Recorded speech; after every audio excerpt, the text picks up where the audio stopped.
Well, there it is. One perfectly cut M10 thread. What the? Let's take a closer look at that. So you can see the threads here on one side are quite good, cut them well. However, the threads on the other side here, I mean, some of them are even hardly touching. And that's because the tap wrench was not perpendicular to the shaft. So I purposely engineered it like this. I turned down the outside diameter more than the spec for this type of thread. Then I purposely tried to put an angle on the T-bar to make it cut crooked. I can't recall how many external threads I've cut with a tap wrench, but it would be in the hundreds. Most of them were good, but some of them were crooked despite trying, to keep the T-wrench perpendicular to the stock. So the crooked ones were more obvious on the longer threads. The shorter the thread, if you're a little bit, a couple of degrees out, you're probably not going to notice it. But for a longer thread, as you get right down, it becomes more obvious that the thread is actually on an angle to the stock. So the purpose of this video is to show a tool which I built to cut the threads on the blank straight. This is a die holder which is used in a lathe. The cutting die just fits in the end here like this. Clamps in with these bolts here, and you can nip them up.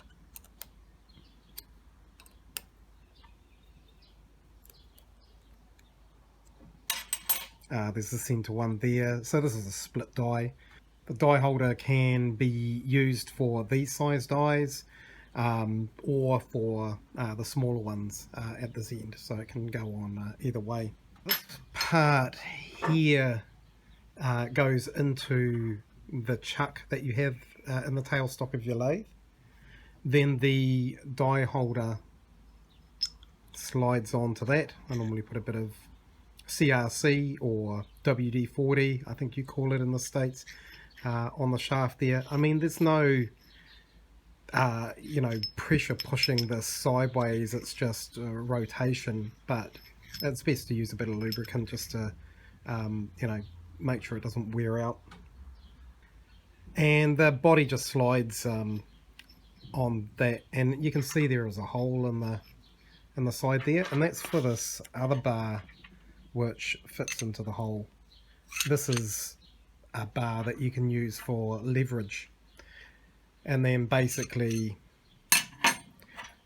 you would have that in the lathe, and then you would turn down your stock, and that would be mounted into the lathe chuck, and then you would bring this in to the stock and turn the die holder onto the stock to start cutting the threads.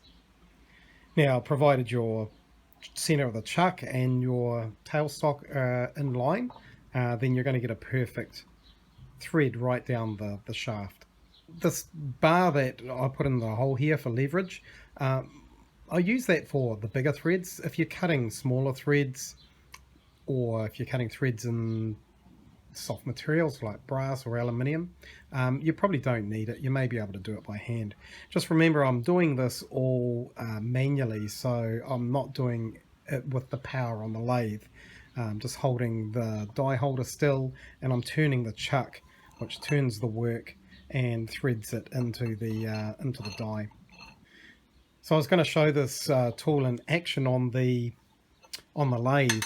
I have another part here which is a clamping handle for my drill press.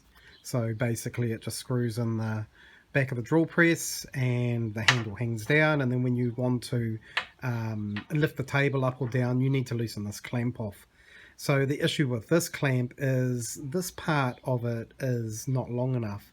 So it's kind of, you know, when you're loosening or tightening it up, you've got the pillar or column of the mill here, oh sorry, of the drill press here, and this you can't get a right angle there, so this part is hitting the column.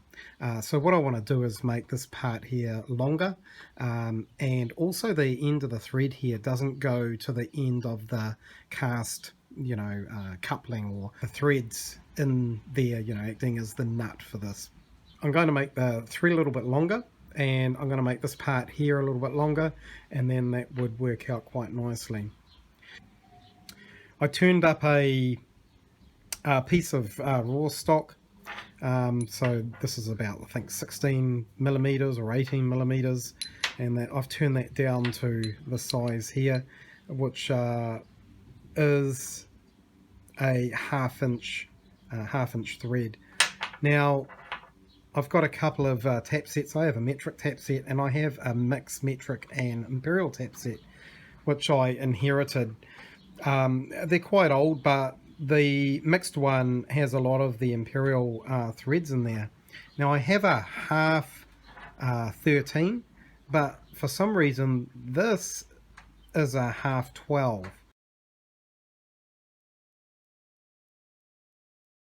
And doing a bit of Google searching, it's kind of not that common type of thread. So I didn't actually have a you know, a die to cut the threads. So I was thinking, well, what else could I use? And I have one of these.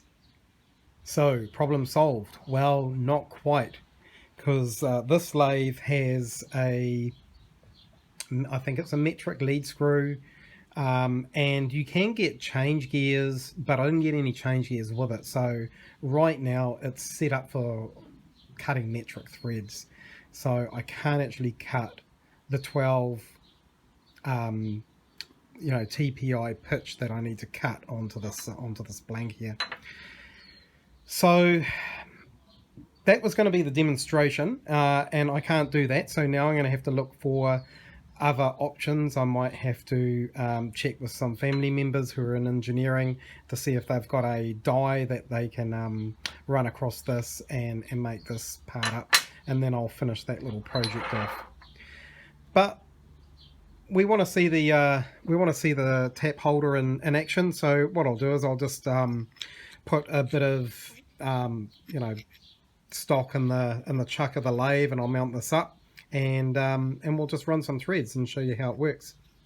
So let's head on over to the lathe. Okay, so here we are on the lathe. So the first thing we do is we put the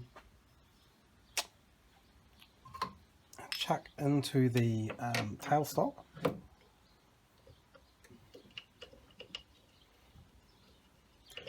I'll wind that back a little bit, and then we can put this arbor type thing into the chuck. That did not seat properly. There we go. All right. Then our I've got an M10 by 1.5 die in there, and I've got it. So the dies have sort of two faces to them. So one is a sort of a tapered face, and that's what we'd use here to start the thread. If you want a thread right up to a shoulder, then you would start your thread this way and then turn this die around, and then put it on again right up to the shoulder, and that should get you pretty close to the shoulder. A bit of CRC on the shaft there, just a little bit of lubrication. The die holder slides on there. I normally just put the bar in there and rest it there for now. Now I've turned down this piece of stock here to the right diameter, and I've put a big sort of chamfer on there as well, just to help it get started. What we can actually do is we'll just slide this in till we're close. and then I can lock down the tailstock and the gib. And then what we can do from there is we can just sort of wind it into the stock when we need to get there. But what I'm going to do is just wind the carriage away, and hopefully you're going to get a better view of that there. So this is M10, so it's similar to a 3/8 thread. And there's kind of, you'd struggle to do it without the bar. So I'm going to use the bar. And for the chuck, I need to use my chuck wrench. All right, so I think we're pretty close. A little bit of lubricant on there, some cutting oil. And I'm going to put the bar in there. And it's as simple as just turning it. Now, with the bar going straight through here, I can actually put a little bit of preload on the bar. I just spin the bar till I can feel, because I'm just winding in the tailstock, and this arbor type part will then push onto the bar. Now, I don't want to push it really hard and break the teeth off on the die. So that's about it there. So that's just going to give us a little bit of preload, and I'll just turn a little bit just so we get the thread started, and just keep preloading it until it bites in. Okay, it's really biting in now, so we are on our way.